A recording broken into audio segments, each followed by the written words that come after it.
Populism has been on the rise all around the world in the decades since the financial crisis. This has been happening on the left for sure. We've talked about this a lot at Jacobin, phenomenon ranging from Bernie Sanders' political revolution in this country to the Corbyn wing of the Labour Party to Podemos in Spain and various examples in the global south. But we've also been told that this is a trans-ideological phenomenon, that there's also been, as well as this left-wing populism, something called right-wing populism. We have supposedly right-wing populist pundits, right-wing populist protesters, and even a right-wing populist president. But what does that actually mean? Most people in the United States support unions and debt cancellation and universal health care. And certainly that's the program that would benefit most people. Can you really be a populist if you don't even support Medicare for all?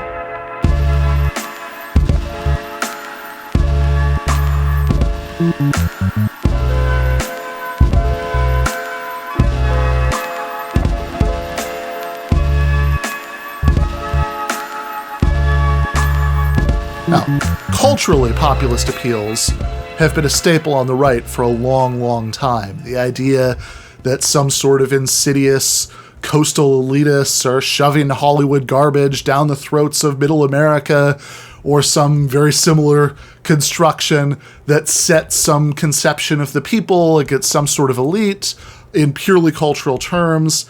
That's been something we've seen in one version or another on the American right for a very long time. But what people are talking about when they talk about a rise of right-wing populism is something different. They're talking about right-wing economic populists. And the people who are often pointed to as the main examples of this are Steve Bannon and Tucker Carlson.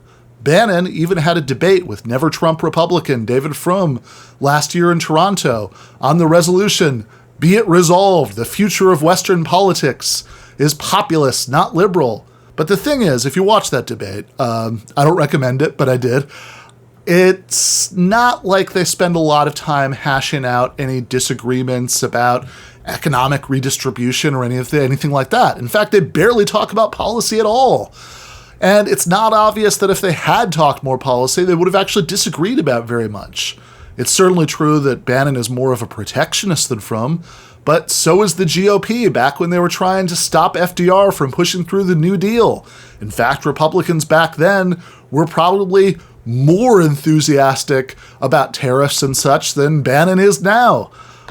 Bannon talks about deconstructing the administrative state, which sounds sort of radical and sort of sinister and oddly a little bit like Foucault, but it's not obvious that he actually means anything by this phrase that standard Reaganites don't mean by deregulation.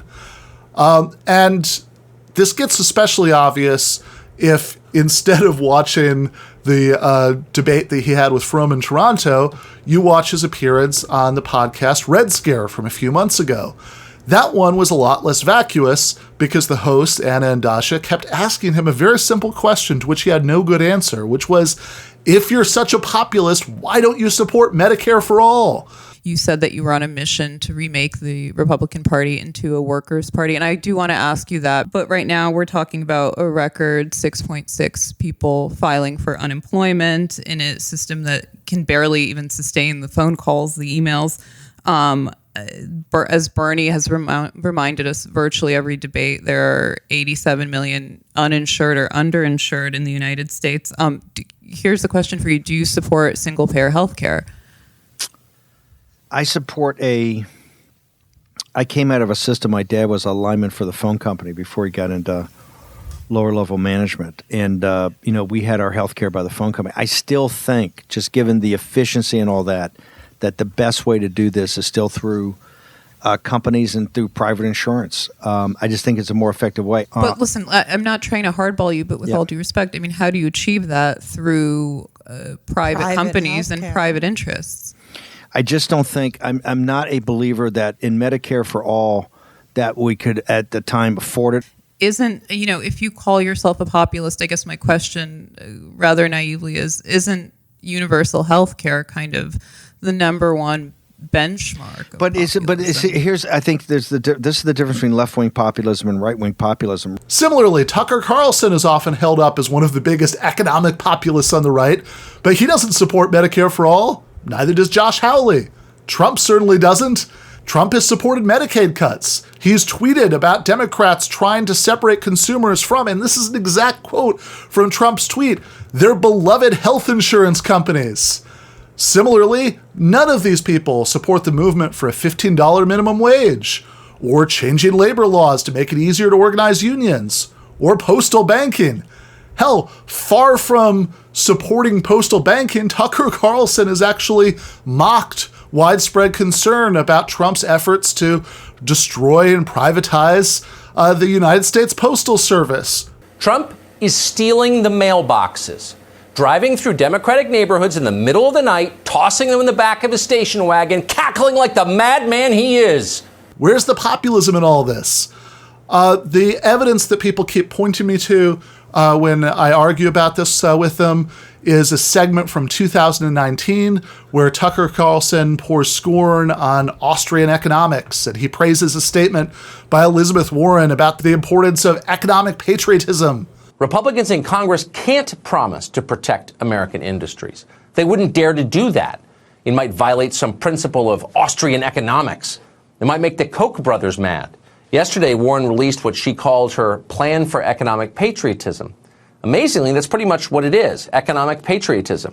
But if you actually watch to the end of that segment, the only specific Warren policy proposals that Tucker talks about are more apprenticeship programs and a vague commitment to the federal government buying American where possible.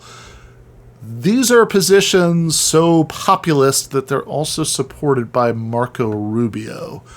And really, in a nation where tens of millions of people don't even have health insurance, telling people that this is a big economic populist program that we should be excited about, that more apprenticeship programs and the government buying American where possible adds up to some great platform of economic populism, feels a little bit like shoving dirt in our mouths and telling us that we should be grateful to eat so well. Here's why this matters. As vacuous as these supposedly populist appeals about economics really are when you start digging into them, they have gone a long way for Trump and his wing of the Republican Party. Trump is president right now to a great extent because of the way that he ran as a pseudo-populist in 2016. And at least in some cases, he and his team have been already reaching back into that playbook for this election. So here, for example, is some of an ad that they've been running right now. He's going to bring all these jobs back. Well, how exactly are you going to do that? What magic wand do you have? You need a magic wand. No, you don't. We need manufacturing jobs. My administration added over 500,000 manufacturing jobs.